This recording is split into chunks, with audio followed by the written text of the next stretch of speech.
Chapter 11. The Cave Bear. There was a warm happiness inside as he walked along. The rising sun soon warmed his back as well, but the happiness was to be short-lived. After several hours, Joe neared a farmhouse. He decided to stop and ask directions. He knew Pennsylvania was west, but had no idea of how far. A man opened the door to Joe's knock, but quickly started to close it again. Through the small crack left open, he yelled that he wanted no escaped slaves on his land. Then the door slammed shut. Joe was very confused. He didn't know that word, slave.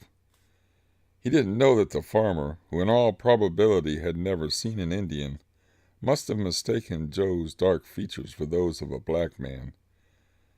Joe walked thoughtfully that day, wondering why the man had called him slave, escaped slave.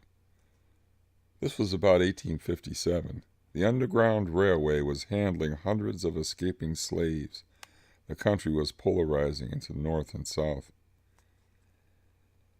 As he continued west, Joe received mixed receptions at the farms he encountered. Some of the farmers or their wives were cool, some civil, but at least he was not mistaken for a slave again. Occasionally he did work in return for food. He pushed on, and one day someone told him that he was in Pennsylvania. The words excited him. Joe asked where he could find the coal fields. The stranger seemed surprised. Coal country was far to the north, he said, near Scranton and Wilkes-Barre. Coal country was far indeed. He had no way of knowing how far, but he thought another winter living as an Indian would not be the worst thing that could happen, and he could start out for the mines in the spring. He started north, but this time he would find the winter place early enough to collect food and stores. This time he would use the Indian summer as the Maker had intended it. He would prepare. Unlike the previous year, he would be ready for winter when it came. After September had grudgingly moved aside, replaced by October, Joe began to look for a place. Each day he moved north, but more slowly now. He was evaluating the land as he passed. Was there water that would still be accessible when the ice came? Were there stands of pine to break the north wind's sweep? Game? Fish? Were there all the things that, woven together, would form the fabric of survival? He kept going north, looking for the place he would know as home for at least half a year. Finally, he found it. The spot had come to exist thousands of years before, when a meandering river formed an oxbow bend on its western flank. The eastern side had eroded a steep cliff in reddish sandstone. Over the centuries, trickling water had eaten away a cave in the base of the cliff.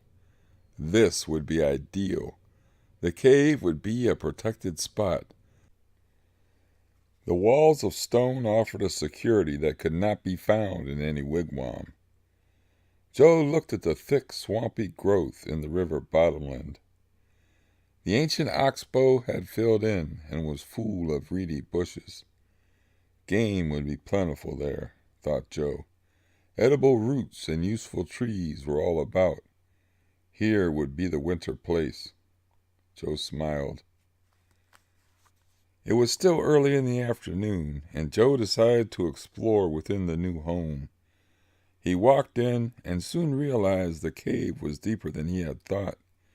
He rounded a slight bend, and the light began to fade. He could still see, though, and continued. Suddenly a dark form blocked his path, and there was an angry, deafening roar. The pain came so unexpectedly that Joe wasn't sure he had been knocked down until he was on his feet again. The form stood over him and howled in fierce, echoing indignation. In the dim light, Joe could see that a large bear had also wanted this cave for winter. The Indian turned and ran toward the daylight. The bear, seeing that he had won, did not follow. Back in the warm sunshine, Joe looked behind and saw that he was not being pursued. He sat and felt his chest. The great paw had bruised him, but no bones were broken. Had he been tensed and rigid, expecting danger, the blow might well have smashed him. But loose and relaxed, the energy had caused him to stumble backward and roll with the impact. He sat for a time and thought. Should he move on? Should he give up the good winter spot? Or should he challenge the great Kona, as his people had done in the old time? Might he conquer the cave and a fine winter blanket with it? The decision came quickly. Joe would stand and fight for this place. When night came, he slept among the reeds. Joe ate dried fruit and watched the stars for a time before sleep came. By the time his eyes slid shut, a plan had formed in his mind. The almost feral man had already met the great animal. He knew where it would be in the cave. The combat plan for the next day was drawn. Joe slept soundly. He awoke before dawn, sore but alert, ready to begin. First he used his knife to cut a stout spear of hickory. He tapered the end to a gradual point. No barbs were formed along the tip. Joe reasoned that he might have a chance to withdraw the spear after the first strike and stab again. Barbs would hinder this. Next, he cut another hickory staff and split its end. He inserted the flint blade of his knife and fastened it with bark. This spear would be for throwing. It might not be as effective as one jabbed by a hand, but luck could make it find a vital spot. In any case, Joe knew it would draw blood. Then he gathered bunches of dry grass. He tied them into bundles and inserted several dry cattails into each. After he had about a dozen, he lit the first one. Joe ran into the cave and dropped the burning bundle, almost between the bear's great front paws. He was gone before the animal could react. A howl of fright split the air as Joe raced out of the darkness. He waited a few minutes and delivered another smoking bundle, and later another. Soon a trickle of smoke was oozing from the top of the entrance. Now and then a growl or snarl could be heard from inside. Joe continued with the burning grass until all the bundles were inside the cave, contributing to a general smudge.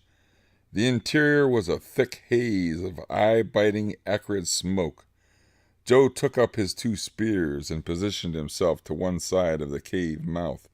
He hefted the flint-tipped spear in his right hand. It had good weight. It would throw well. But Joe tried not to deceive himself.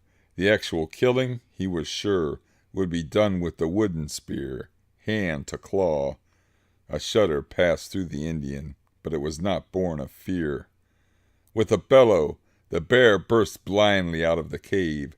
As soon as he had left the smoke behind, the beast roared and threw himself up onto his hind legs, challenging his tormentor. The sight of the giant carnivore, standing much taller than a man, was an awesome one. Joe hesitated, wondering if his sticks would prove a match for this monster. But the hesitation was only momentary, and before the bear had regained its sight, the flint had been thrown. It arced into the soft belly, thrusting into the vital organs. The bear clawed at the protruding spear and managed to pull the wooden shaft loose. The flint stayed deep inside. The creature howled, wounded but not crippled. Then he looked to the side and saw the man. Dropping down to all fours again, he lowered his head and charged. Joe sidestepped the lumbering attack and jabbed the neck as it presented itself. Joe knew that he had little chance of defeating the animal if it continued to attack on 4 feet. His only hope was to goad it into rising back to its hind legs, and that way it would again expose its vital areas to the spear. Several more times Joe poked at the beast, but the injuries inflicted, although bloody ones, were only minor. The bear having been badly hurt once, was hesitant to expose his weak spot again. Joe saw that the bear would eventually catch him if it continued these frontal charges. The outcome would be death to the Indian. He had to do something. He hadn't counted on the bear's stubbornness. He had to force it up, but how? An idea flashed. It was chancy and involved turning his back on the determined animal, a most dangerous act, but it might work. He turned and ran toward the cave. Inside, he grabbed up a still burning torch and turned back to the cave entrance. He reached it just as the bear did. He held the torch out and let the animal's momentum force it into his face. The bear screamed in pain as the flames reached its already sore eyes, and it rose to his hind legs. Joe fell to one knee and braced the spear on the stone beneath him. When the bear came down, body weight forced the spear through his chest and out between his shoulders. Howling fearfully, the badly wounded animal fell to the ground and thrashed wildly in every direction. Large clots of blood splashed across the cave walls and onto Joe's body. Two trees picked up a big rock and bashed the bear's skull in with it. The skin would make a fine winter blanket indeed, and Joe could almost taste his coming supper of bear steak.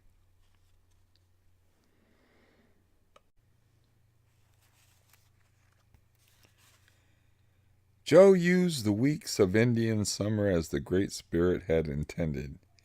He made the cave into a warm, comfortable dwelling, and prepared for the cold time ahead. The surrounding countryside offered many kinds of food.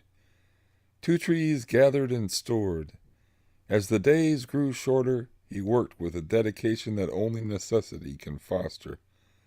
By the time ice began to show on the river each morning, Joe was ready. The midday sun still melted it, but winter, he knew, was almost upon the land.